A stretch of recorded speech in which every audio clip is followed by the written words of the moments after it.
بسم اللہ الرحمن الرحیم۔ حالیہ دنوں میں خان صاحب کی ایک آڈیو لیک سامنے آئی ہے جس میں کہ بہت فحش قسم کا مواد جو ہے وہ بتایا جا رہا ہے کہ اس کے اندر موجود ہے۔ اس سے پہلے کہ ہم یہ دیکھیں کہ یہ فیک ہے یا نہیں ہے، ہم اس چیز کا تعین کرتے ہیں کہ یہ کام کرتا کون ہے۔ تو پرائمریلی ہمارے ملک کی جو ایجنسیز ہیں جیسے آئی ایس آئی ہو گئی یا ایم آئی ہو گئی، وہ ان چیزوں کے اندر ملوث ہیں۔ آڈیو اور ویڈیو بنانا، یہ سیکیورٹی کے ضمن میں وہ اس طرح کے کام کرتے ہیں۔ اور یہ تو ابھی اس چیز کا تعین تو نہیں ہو سکا کہ اس ساری جو آڈیو ویڈیو سیکیورٹی ہے جو اس طرح کی وہ چھپ چھپا کے لوگوں کی کرتے ہیں، اس سے ملک کو کتنا نقصان یا کتنا فائدہ پہنچا ہے۔ لیکن یہ ضرور ہے کہ ان کے ہاتھ میں لوگوں کے ویک پوائنٹس آ جاتے ہیں، لوگوں کی جو پرائیویٹ لائف ہے اس کی چیزیں سامنے آ جاتی ہیں۔ اور حد تو یہ ہے کہ اگر چلیں کوئی غلط کاری کے اندر ملوث ہے، اس کو تو چلے انہوں نے پکڑ لیا یا انہوں نے کیپچر کر لیا، لیکن جو اعظم سواتی صاحب نے بیان کیا کہ ان کی اور ان کی اہلیہ کی، جبکہ وہ ایک ریسٹ ہاؤس میں جو کہ عدلیہ کا ریسٹ ہاؤس تھا وہاں پر ٹھہرے ہوئے تھے، ان دونوں کی میاں بیوی کی ویڈیو بھی انہوں نے بنا کے تو پھر ان کی بیٹی کو بھیج دی۔ یہ ایک ایسا شرمناک فعل ہے جس کا مطلب کیا کہنا چاہیے کہ اس دنیا کے اندر، یہ جو مہذب دنیا ہے اس کے اندر بھی تصور نہیں کیا جا سکتا۔ میں آپ کو اس کی مثال دیتا ہوں کہ ہم اگر یہاں پر، میں کینیڈا کا رہائشی ہوں یا امریکہ میں، آپ دیکھیں کہ اگر آپ کسی کو کال کرتے ہیں تو انہوں نے وہ کال ٹیپ کرنی ہو تو اس سے پہلے کہا جاتا ہے کہ ہم یہ کوالٹی کنٹرول کے لیے اس کے یا اپنی پالیسی کے تحت ہم اس کو جو کال ہے اس کو ریکارڈ کریں گے۔ پہلے بتایا جاتا ہے کہ یہ ریکارڈنگ ہو رہی ہے۔ اس کے علاوہ آپ دیکھیں جو سی سی ٹی وی کیمراز ہیں ان کے اندر آڈیو نہیں ہے، وہ صرف ویڈیو ریکارڈنگ کرتے ہیں۔ اگر وہاں پہ آڈیو بھی ریکارڈنگ ہو رہی ہو تو they have to display a sticker, ان کو ایکسکلوسیولی یہ بتانا پڑتا ہے کہ یہ جو ویڈیو ہے، یہ جو ویڈیو ریکارڈنگ کے ساتھ آڈیو ریکارڈنگ بھی ہوگی، یہ ان کو ڈسپلے کرنا پڑتا ہے، اسٹیکر لگانا پڑتا ہے وہاں پہ۔ تو ہیونگ سیڈ دیٹ، یہ بیسیکلی یہ قانون جو ہے یہاں پہ جو مغرب میں موجود ہے، یہ اسلام سے اخذ کیا گیا ہے، کیونکہ قرآن کے اندر اللہ تعالیٰ نے بتا دیا کہ چادر اور چار دیواری کا جو تحفظ ہے اس کے بارے میں بہت تفصیل سے اللہ تعالیٰ نے بیان کیا ہے کہ آپ چھپ چھپ کر، کان لگا کر کسی کی آواز سن نہیں سکتے۔ کسی کے بارے میں ٹو لگانا یہ غلط ہے، اس طرح سے آپ نہیں کر سکتے، یہ اسلامی طور پہ بھی ناجائز ہے، اور چادر اور چار دیواری کے تحفظ کے اندر یہ چیز آتی ہے۔ حتیٰ کہ حضور پاک صلی اللہ علیہ وسلم کے پاس جو کوئی صحابی آئے تو انہوں نے درز میں سے، جو دروازے کی درز ہے وہاں سے جھانک کے دیکھا، تو آپ صلی اللہ علیہ وسلم نے فرمایا کہ اگر میرے پاس کوئی نوکدار چیز ہوتی تو میں تمہاری آنکھ میں مار دیتا۔ یہ اس قدر جو ہے وہ غلط چیز ہے کہ آپ صلی اللہ علیہ وسلم نبی رحمت ہونے کے باوجود یہ کہتے ہیں کہ اگر تم میرے گھر کے اندر جھانکو گے تو یہ تمہیں بھگتنا پڑ سکتا ہے، اور یہ تم نے بہت غلط کیا۔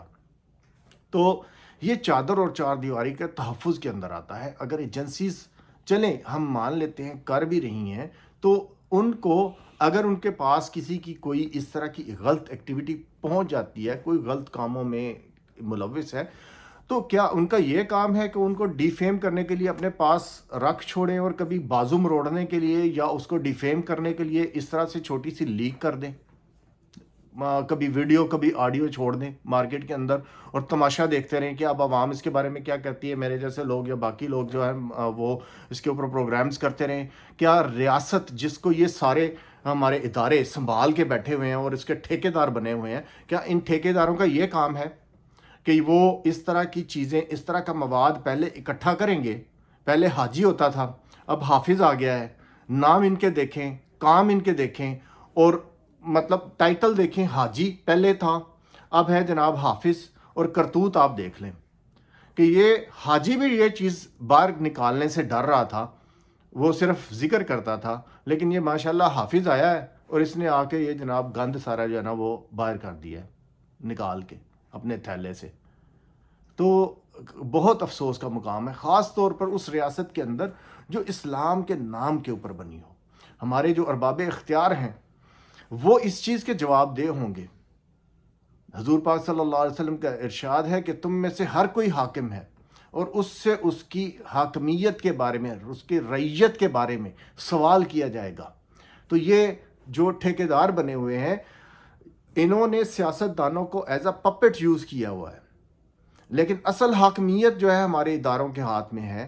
تو چونکہ اصل حاکمیت کے مالک یہ ہیں، لہٰذا کل کو قرآن جب قیامت والا دن ہوگا تو یہ لوگ جواب دہ ہوں گے کہ اس ملک کے اندر اس طرح کا نظام کیوں ہے. اس طرح کا نظام جس کے اندر یہ ساری چیزیں آ رہی ہیں وہ کیوں ہے. تو اس کے ساتھ ساتھ میں نے بتایا تھا کہ یہ ایجنسیز کے ساتھ ہمارا جو ایک نون لیگ ہے وہ بھی چونکہ ایجنسیوں کی پروردہ ہے، ایجنسیوں کے گملے میں اس کی جو ہے نا وہ پرورش ہوئی ہے، تو انہوں نے بھی یہی کام کیا ہوا اور باقاعدہ برملا اس کا اظہار کرتے ہیں پریس کانفرنس کر کے. مریم صفدر جو ہے اور اس کے ساتھ اس کا یہ جو اس وقت ہمارے وزیر اعظم ہیں، یہ ساتھ بیٹھے ہوئے تھے شہباز شریف، ساتھ شاہد خاقان عباسی، ساتھ خواجہ آصف بیٹھا ہوا تھا، اور وہ بتا رہی تھی کہ میرے پاس جناب فلاں فلاں فلاں بڑی اہم شخصیات کی میرے پاس ویڈیوز موجود ہیں اور جب وقت آئے گا تو نکالیں گے. ٹھیک ہے، تو اس قسم کا یہ دھندے ہو رہے ہیں. اب رہی بات اس کے فیک ہونے کی یا اصلی ہونے کی، تو اس کے اندر صرف یہ عرض ہے کہ جب اس طرح کا ویڈیو یا آڈیو ثبوت عدالت کے اندر پیش کیا جاتا ہے تو اس سے پہلے اس کا فرینزک ہوتا ہے، اس کا دیکھا جاتا ہے کہ لیب ٹیسٹ ہوتا ہے، اور اس ٹیسٹ کے بعد اس کی جو اس کے غلط یا صحیح ہونے کی، اصلی یا نقلی ہونے کی جو ہے نا وہ اس کو قبول کیا جاتا ہے ایز این ایویڈنس عدالت کے اندر.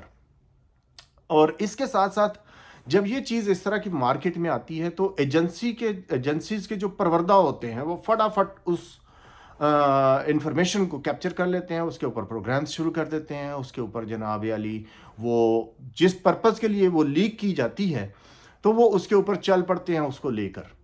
ابھی مثال کے طور پہ ہمارے ایک بڑے اچھے دوست بھی ہیں اور میڈیا پرسن بھی اپنے آپ کو کہتے ہیں، مسلم میڈیا کے ممبر بھی ہیں. تو گھڑی کا معاملہ آ جائے، انہوں نے پروگرام کیا، لیک آ گئی، انہوں نے پروگرام کیا، اور اس کے اندر یہ بھی کہہ دیا کہ جناب خلیفہ اسلام جو ہیں اس کی ویڈیو پکڑی گئی ہے، اس کی آڈیو آ گئی ہے. تو پہلی تو بات یہ ہے کہ بھائی یہ خلیفہ اسلام کبھی بھی عمران خان نے اپنے آپ کو خلیفہ اسلام کہا ہی نہیں ہے. ٹھیک ہے، آپ کی صحافت جو ہے وہ اس وقت تو بڑی ابھر کر سامنے آتی ہے جب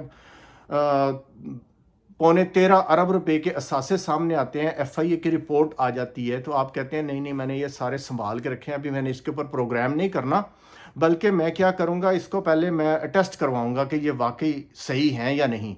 ماشاءاللہ بڑا اچھا آپ کا معیار ہے، بڑی اچھی آپ کی صحافت ہے. آپ نے جس شخص کے بارے میں، باجوہ صاحب کے بارے میں یہ آیا تھا، جنرل باجوہ کی یہ ایف آئی اے کی جو اس کے بیوی اور بہو کے اثاثے تھے ان کے بارے میں تفصیل آئی تھی، تو ایون باجوہ صاحب نے یہ نہیں کہا کہ یہ غلط ہے. انہوں نے یہ کہا کہ اس کا جواب میری بیوی اور میری بہو دے گی، میرا اس سے کوئی تعلق نہیں ہے. انہوں نے لا تعلقی کا اظہار کیا، اور جس بندے کو انہوں نے دیکھا کہ یہ لیک کہاں سے ہوئی ہے، انہوں نے یہ نہیں کہا کہ یہ انفارمیشن غلط ہے.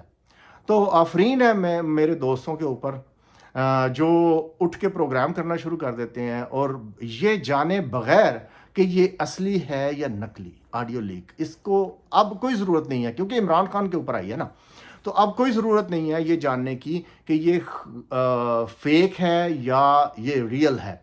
ڈو نیٹ جلدی سے پروگرام کریں کیونکہ عمران خان کے اوپر بات آئی ہے اور اب سب کچھ جائز ہے. ایسے نہیں ہونا چاہیے. آپ کی اگر صحافت کے معیار ہیں تو وہ سب کے لیے ایک جیسے ہونے چاہیے. اگر آپ ایف آئی اے کے ڈاکیومنٹس کو کہتے ہیں کہ بھائی ان کو ویریفائی کر کے پھر میں اس کے اوپر پروگرام کروں گا، نہ ابھی ویریفیکیشن ہوئی ہے اور نہ اس کے اوپر کوئی پروگرام ہوا ہے. لیکن گھڑی کا معاملہ آتے ہی جو کہ 2-3 کروڑ کی تھی، ٹھیک ہے، آپ 2-3 کروڑ ایک طرف، 13.25 ارب روپے ایک طرف، جناب اس کے اوپر کوئی پروگرام نہیں، گھڑی کے اوپر فوراً پروگرام، ساتھ ایک تجزیہ نگار کو بھی بٹھا لیا تجزیہ کرنے کے لیے بھی. ٹھیک ہے، مان لیتے ہیں آپ کی بات، لیکن میرے بھائی اس طرح سے نہیں ہوتا. ایسے نہیں آپ کر سکتے کہ آپ دوہرے معیارات رکھیں. اور آپ جو ہے جب ہم کہتے ہیں ارشد شریف شہید، تو اس کے اوپر بھی اعتراض کر دیتے ہیں کہ ارشد شریف جو ہے وہ شہید کیسے ہو گیا، وہ کیسے شہید ہو گیا، اس کو تو جناب وہ تو صحافت کر رہا تھا. تو بھائی جان سمپل سی بات ہے، جو حق بات کہتے ہوئے اپنی جان سے گیا وہ بھی شہید ہے. ٹھیک ہے، جو ظالم حکمران کے سامنے کلمہ حق کہنا ہے، ظالم حکمران کے سامنے کلمہ حق کہنے کو جہاد کا درجہ دیا گیا ہے. اور اگر اس کی وجہ سے کسی کی موت آتی ہے، اور ارشد شریف کچھ اور تو نہیں کر رہا تھا، وہ کسی جوئے کے اوپر تو بات نہیں کر رہا تھا، وہ کرپشن کے اوپر بات کر رہا تھا اور حکمرانوں کے اوپر بات کر رہا تھا جو کہ ایکچول حکمران ہیں ہمارے ملک کے، تو ان کے اوپر بات کر رہا تھا، تو اس کی جان لے لی گئی. تو بالکل وہ شہید ہے. اور یہ بھی سوال کیا گیا کہ بھائی یہ شہید کا لفظ تو بڑا مقدس ہے، اس کو استعمال نہیں کرنا چاہیے ایسے. تو بھائی جان یہ تو انڈیا بھی یوز کرتا ہے اپنے جو ان کے لوگ مرتے ہیں وہ کہتے ہیں یہ شہید ہوئے. سکھ بھی اپنے جو لوگ ان کے مرتے ہیں وہ کہتے ہیں انہوں نے شہیدی دی. یہ لفظ اپنے اکثر سنا ہوگا. تو مسلمانوں کے لیے بھی اگر استعمال ہو جائے تو اس کے اوپر اعتراض نہیں کرنا چاہیے. ضروری نہیں ہے کہ کسی نے وردی ہی پہنی ہو پھر وہ جان سے جائے تو پھر وہ شہید ہوگا. عام لوگ بھی اگر حق کی راہ کے اندر نکلتے ہوئے حق بات کہتے ہوئے بھی اگر وہ اپنی جان سے جاتے ہیں، اپنی جان کو جوکھوں میں ڈالتے ہیں اور حق بات کرتے ہوئے جو ظالم ہیں، جو جابر ہیں، جو قابض ہیں، وہ ان کی جان لے لیتے ہیں تو وہ بھی شہید ہیں. اللہ کے نزدیک ان کا بھی بڑا درجہ ہے، کیونکہ اللہ جو ہے وہ حق اور باطل کو جانتا بھی ہے. اور اللہ تعالیٰ نے جو ہے اس کا فرق واضح کر دیا. جب قرآن اترا نا تو اللہ نے بتا دیا کہ حق اور باطل کے اندر فرق بتا دیا. اسی طرح قرآن پاک کی آیت ہے نا، جا الحق و زہق الباطل ان الباطل کان زہوقا، بے شک حق آ گیا اور باطل مٹ گیا. جب قرآن آیا، جب اسلام آیا تو حق آ گیا، باطل مٹ گیا. جو جہالت تھی، جو باطل تھا، جو جھوٹ تھا وہ مٹ گیا. تو قرآن جو ہے اور اسلام جو ہے وہ حق اور باطل کے درمیان فرق کرنے والی چیز ہے. اگر ہم قرآن کو سمجھیں، اسلام کو سمجھیں، تو ہم حق اور باطل کے اندر فرق کو بڑے اچھے طریقے سے دیکھ سکتے ہیں. مثال کے طور پہ اسی معاملے کو ہم لے لیں تو اس بات کے اوپر کہ بھائی یہ ویڈیو کیسی ہے، کیوں ہے، ہم عمران خان کو بھی مردود الزام ٹھہرا دیتے ہیں، لیکن آیا اس طرح کی حرکتیں کرنا، پہلے نمبر پر کسی کی نجی زندگی کی چیزوں کو ریکارڈ کرنا، ان کو منظر عام پہ لانا، کیا یہ ٹھیک ہے؟ اگر آپ ایجنسی ہیں، اگر آپ ملک کو چلانے کے دعوے دار ہیں، اگر آپ ملک کو کنٹرول کرتے ہیں ہر طرح سے، تو اس بندے کو جو غلط ہے اس کو کٹہرے میں لے کے آئیں، اس کے جو ہے اس کا حق دیں. غلط کام کرنے کا حق یہ ہے کہ اس کو سزا ملے اس چیز کی. یہ کیا بات ہوئی کہ آپ اس کے اوپر بات کرتے جائیں، اس کے اوپر الزام لگا کے تو چھوڑ دیں؟ ایسے نہیں ہونا چاہیے. یہی کام انہوں نے کرپشن کے حوالے سے کیا، ہماری ایجنسیز نے، جن لوگوں کو سال ہا سال کے مقدموں کے بعد سزائیں تک ہو گئیں، ان کو بچایا جا رہا ہے. ان کے اوپر جو مقدمے بنے ہوئے تھے کرپشن کیسز میں، جو کہ نجی زندگی نہیں ہے، پیسوں کی کرپشن کرنا، خزانے کو لوٹنا، ملک کے غریب عوام کے پیسے کو لوٹ کر باہر لے جانا، منی لانڈرنگ کرنا، یہ نجی زندگی سے متعلقہ چیزیں نہیں ہیں. ان لوگوں کو چھوڑا جا رہا ہے، ان لوگوں کو جو ہے وہ بیل آؤٹ کیا جا رہا ہے. اور اس طرح کی چیزیں، کبھی گھڑی والا شوشہ چھوڑ دیتے ہیں، کبھی یہ ویڈیو لیک والا. بھائی اگر اس نے کیا ہے تو یہ طریقہ نہیں ہے، اس کو عدالت کے کٹہرے میں لے کے جاؤ. اگر عمران خان غلط ہے اس کو سزا دلواؤ، ٹھیک ہے.